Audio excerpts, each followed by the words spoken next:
You wake up when your body is ready. No alarm, no schedule, no place you need to be. You sit up, stretch, and ask yourself one question. What should I do today? For 99% of human history, this wasn't a hypothetical. This was every single morning for roughly 300,000 years, and the answer to that question looked nothing like the life you're living right now.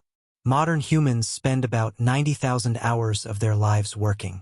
That's roughly 1/3 of your waking existence dedicated to a job. But for the overwhelming majority of human history, jobs didn't exist. There was no employment, no wages, no boss, no career ladder to climb. So what did people actually do all day? Let's start with what we know for certain. In 1963, archaeologist Richard Lee conducted a study that would change how we understand prehistoric life.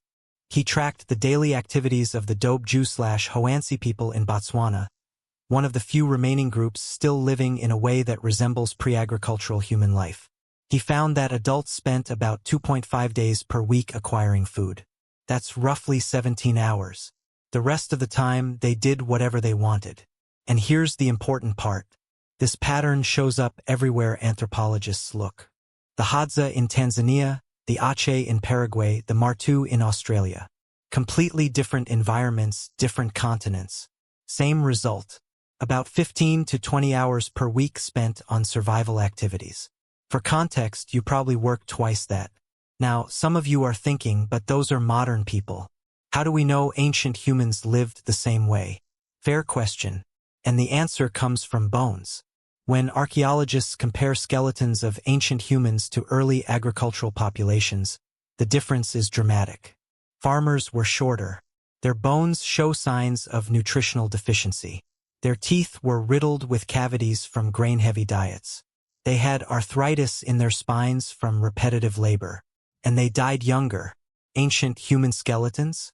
Taller, stronger, healthier teeth, less joint damage. Their bones tell a clear story. They were doing less repetitive physical labor, not more. But the most fascinating evidence comes from something archaeologists found that shouldn't exist if survival was a constant struggle. Art. In 1994, explorers discovered Chauvet Cave in southern France. Inside were paintings created roughly 30,000 years ago. Horses, lions, rhinoceroses, rendered with perspective, shading, and movement. These weren't crude stick figures. This was sophisticated art that required skill, planning, and most importantly, time. Someone spent hours, maybe days, deep inside a cave by firelight painting animals on a wall. Not for survival, not for food, for beauty, for meaning, for something to do. In Blombo's cave in South Africa, archaeologists found 100,000-year-old perforated shell beads. Tiny holes drilled through seashells, clearly meant to be strung together as jewelry. The nearest coastline was 20 kilometers away. Someone walked 40 kilometers round trip just to collect shells, then spent hours carefully drilling holes with stone tools, just to look good. In 2008, researchers found a 40,000-year-old flute carved from a vulture bone in Germany. 5-finger holes perfectly spaced. Whoever made this understood music. They understood pitch. And they spent significant time crafting it. Not for hunting. Not for defense. For music. These aren't isolated finds. Across Europe, Africa, and Asia, archaeological sites from 100,000 years ago onward are filled with evidence of decorative objects, carefully crafted tools far more elaborate than necessary for survival, and items that required hours of focused work with no immediate practical benefit. This is what people did when they weren't securing food. They created. They decorated. They made things beautiful. So let's reconstruct a day. You wake up around dawn. The fire from last night is still smoldering. Someone adds wood. You eat leftover meat or fish from yesterday. Maybe some nuts or berries collected the day before. Breakfast is social. People talk. They plan loosely for the day. Not because they have to, because that's what humans do. Around mid-morning, a small group might leave to hunt or gather. But here's the key. You don't go every day. If the hunt was successful 2 days ago and food is stored, you might not leave camp at all. You might spend the morning working on tools, sharpening a spear, weaving a basket, scraping an animal hide to make it soft and usable. This isn't work in the modern sense. There's no clock, no supervisor. You do it because competence matters, because being skilled earns respect, because making things well is part of being human. If hunting happens, it's not the frantic chase you see in movies. Humans are persistence hunters. We track animals at a steady jog for hours until they overheat and collapse. We're the only species that can do this effectively because we can sweat and regulate our body temperature while running.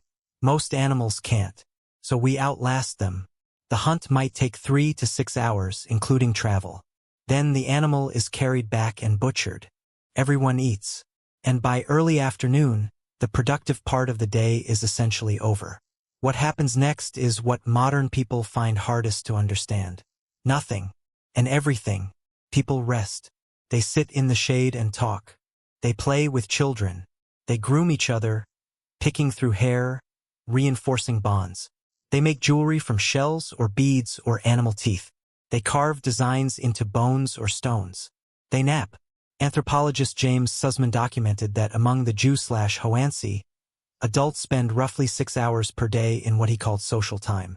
Not working, not sleeping, just being with other people, talking, laughing, telling jokes. Because in a world without money or police or written contracts, your survival depends entirely on your relationships. If people don't like you, they don't have to share food when you're hungry.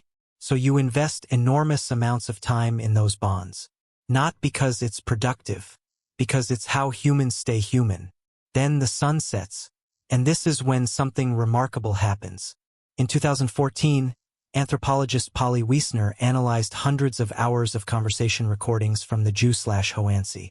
During the day, conversations were practical. Who saw animal tracks where? Which plants were ready for harvest? Complaints about someone not sharing fairly. But at night, around the fire, 81% of conversations shifted to stories. Myths about how the world began. Tales of ancestors who did impossible things. Jokes that made everyone laugh. Adventures from far away. Wiesner argued that this is where human culture was actually born. Gods, spirits, the past, the future. Things you can only think about when your stomach is full and you're safe. And people didn't go to sleep and stay asleep the way you do now. Historical records from medieval Europe and sleep studies from the 1990s confirm that before artificial light, humans slept in 2 phases. First, sleep for about 4 hours. Then a wakeful period of 1 to 2 hours in complete darkness. Then second sleep for another 4 hours. So here's what a full day looked like. About 4 to 6 hours securing food or making tools.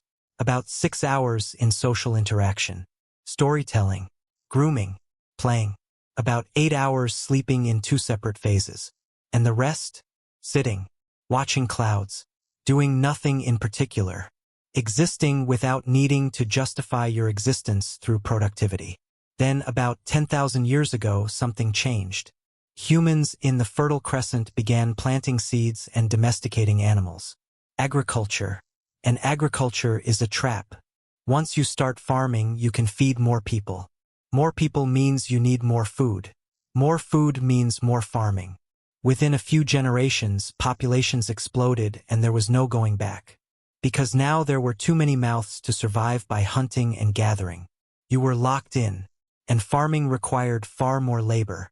Plowing, planting, weeding, harvesting, storing, defending crops from animals and raiders. The skeletal evidence is unambiguous. Early farmers worked harder, ate worse, and died younger than the hunter-gatherers who came before them. But the population kept growing. And with larger populations came specialists, toolmakers, potters, weavers, inventors, then soldiers, priests, administrators, and eventually jobs, employment, the idea that your time belonged to someone else in exchange for resources. By the time we built cities, the original human lifestyle was gone, replaced by schedules, obligations, the need to work most of your waking hours just to survive in the system we created. Today, you spend 90,000 hours working. Your ancestors spent way less. You sleep in 1 block and call waking up at 2 a.m. insomnia. They slept in 2 phases and used the middle hours for reflection. You spend your life chasing an illusion of greatness, achievements, wealth, and success by standards society invented. They woke up every morning already free, already enough, and at peace with nothing to prove to anyone. They didn't need to become successful. They were already living the life you're working your entire existence to retire into. You make art if you can find time after your job. They made art because they had time. And that's what humans do. We're not a different species, but we live so differently from how humans lived for 99% of our existence that we might as well be. We traded freedom for food security, leisure for population growth, time for productivity, and most of us have no idea what we gave up because we never knew it was there.